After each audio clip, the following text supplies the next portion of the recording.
বাতাসে মুক্তির ঘ্রাণ। টানা ১৬ বছরের ফ্যাসিবাদী শাসনের হাত থেকে মুক্তি পাওয়ার ১ মাস পূর্ণ হলো।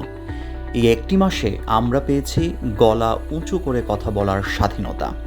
এই ১ মাস আমাদের দিয়েছে মুক্তির আনন্দ।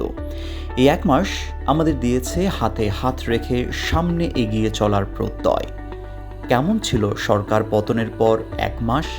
কি পেয়েছি আর কি বা হারিয়েছি? জানতে হলে দেখতে হবে পুরো ভিডিও। ৫ই আগস্ট বাংলাদেশের ইতিহাসে ছিল একটি নতুন অভ্যুত্থান।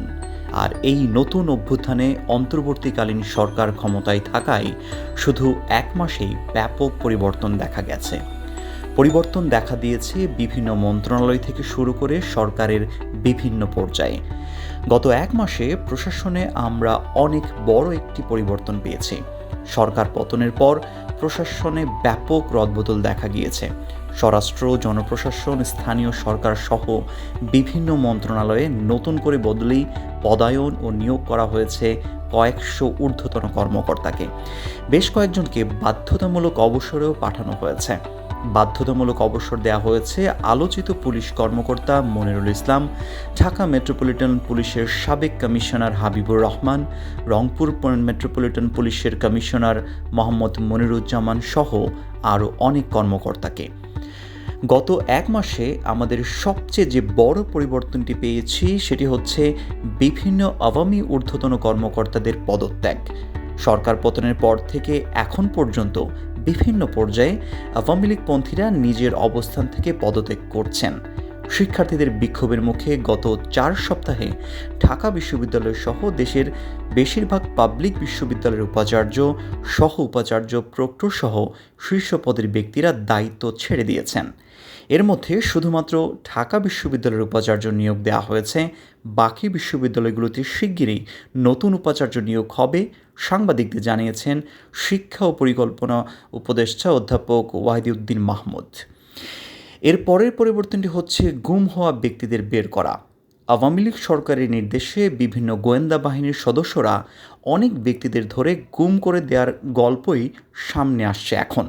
বর্তমানে আয়নাঘরের গল্পগুলো ভাবনা বাড়াচ্ছে জনসাধারণের। এই ঘটনার সুষ্ঠু তদন্তের জন্য গঠন করা হচ্ছে বিশেষ কমিটি। এরপর আমরা যে পেয়েছি তা হচ্ছে বিচার বিভাগে বড় পরিবর্তন। সরকার পতনের পর বড় পরিবর্তন এসেছে বিচার বিভাগেও। গত ১০ আগস্ট পদত্যাগে বাধ্য হন আওয়ামী লীগ আমলে নিয়োগ পাওয়া প্রধান বিচারপতি ওবায়দুল হাসান। আপিল বিভাগের অন্য বিচারপতিরাও তার সঙ্গে পদত্যাগ করেন। সরকার পতনের পর প্রতিষ্ঠিত হয়েছে আইনের সুশাসন। আমরা পেয়েছি একটি সুশৃঙ্খল আইনি ব্যবস্থা। এটিও আমাদের দেশের জন্য অনেক বড় একটি প্রাপ্তি। দুর্নীতি, হত্যা, মানবাধিকার লঙ্ঘন সহ নানান অভিযোগ থাকার পরও গত ১.৫ দশকে যাদের বিরুদ্ধে সেভাবে আইনি ব্যবস্থা নিতে দেখা যায়নি, আগের সরকারের সেসব প্রভাবশালী ব্যক্তিদের বিরুদ্ধে এখন মামলা হতে দেখা যাচ্ছে। এর মধ্যেই ইতিমধ্যেই শতাধিক মামলায় আসামি করা হয়েছে সাবেক প্রধানমন্ত্রী শেখ হাসিনাকে, যেগুলোর বেশিরভাগই হত্যা মামলা। একইভাবে আসামি হয়েছেন সজীব ওয়াজেদ, সাইমা ওয়াজেদ, শেখ রেহানা সহ আওয়ামী লীগ সভাপতির পরিবার ও নিকট আত্মীয়ের অনেকে। এতক্ষণ তো গেল প্রাপ্তির কথা, এবার জানা যাক আমরা কি হারিয়েছি। ২০০৯ সালে আওয়ামী লীগ ক্ষমতায় নেওয়ার পর গত ১.৫ দশক ধরে বাংলাদেশের প্রতিষ্ঠাতা রাষ্ট্রপতি শেখ মুজিবুর রহমান মৃত্যুদিন ১৫ই আগস্টে সারা দেশে ব্যাপক আয়োজনে শোক দিবস পালিত হতে দেখা গেছে। জাতীয় দিবস হিসেবে ওই দিন সরকার ছুটিও ঘোষণা করা হয়েছিল, কিন্তু ক্ষমতার পালাবদলের সঙ্গে সঙ্গে সেটিও বদলে গেছে। গত ১৫ই আগস্ট ধানমন্ডি ৩২ নম্বরে আওয়ামী লীগ নেতাকর্মীরা দাঁড়াতে দেয়নি বিভিন্ন রাজনৈতিক দল ও সংগঠনের কর্মী সমর্থকরা। আর তাই সরকার পরিবর্তনের সাথে সাথে এই ১৫ই আগস্টের ছুটিও বাতিল করা হয়েছে। আমরা হারিয়েছি বছরের একটি অর্জিত ছুটি। প্রাপ্তি ও অপ্রাপ্তির মধ্যেই এগিয়ে যাবে দেশ।